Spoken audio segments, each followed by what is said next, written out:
దావీదు వచ్చి దేవుణ్ణి అడుగుతున్నాడు, అయ్యా ఫిలిష్తీయుల మీదకు నేను వెళితే నాకు గెలుపు దయచేస్తావా అని చెప్పి దేవుని దగ్గరకు వచ్చి అడిగాడు.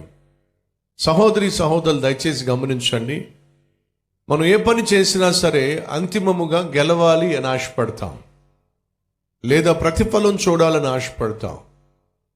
దావీదు కూడా ప్రతిఫలం కోసం దేవుని దగ్గరకు వస్తున్నాడు. మనం కష్టపడతాం, ప్రయాసపడతాం, ప్రతిఫలం కోసం ఆరాటపడతాం, గెలుపు కోసం పోరాడతాం. కానీ ఒక విషయం మర్చిపోతాం. ఏమిటయ్యా అంటే, మనం చేయాల్సింది మనం చేయాలి. అదే సమయంలో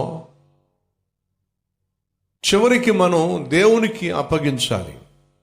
ప్రభువా, నేను చదవాల్సింది చదివాను, రాయాల్సిన ఎగ్జామ్ నేను రాశాను, కాబట్టి నేను ఫస్ట్ క్లాస్లో పాస్ అయిపోతాను, నీ అవసరం నాకు లేదు అని చెప్పడానికి వీల్లేదు. బైబిల్ సెలవిస్తుంది, యెహోవా ఇల్లు కట్టని ఎడల ఆ ఇల్లు కట్టువాని ప్రయాస వ్యర్థం.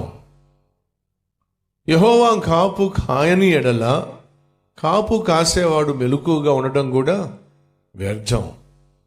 అంటే కాపు కాయొద్దని చెప్పి దేవుడు చెప్పట్లేదు, ఇల్లు కట్టవద్దు అని చెప్పట్లేదు. మీరు ఇల్లు కట్టినా సరే ఆ కట్టే నిర్మాణములో దేవుడు లేకపోతే ఆ నిర్మాణం వ్యర్థమవుతుంది.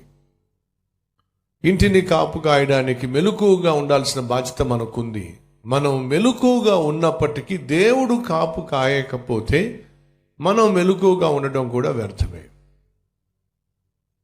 అనగా నువ్వు ఎగ్జామ్స్ రాసినప్పటికీ కూడా విజయం ఇచ్చేది ఎవరు? దేవుడే. భక్తుడైన పౌలు అంటాడు, నేను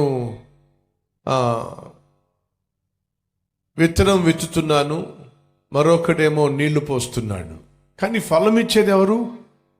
దేవుడు. కాబట్టి ఫలం ఇచ్చేది దేవుడు. కాబట్టి మనం ఏ పని చేసినా, ఏ ప్రయత్నం చేసినా ఖచ్చితంగా దేవుని దగ్గరకు వచ్చి ఆయన సహాయం కోసం ప్రార్థించాలి.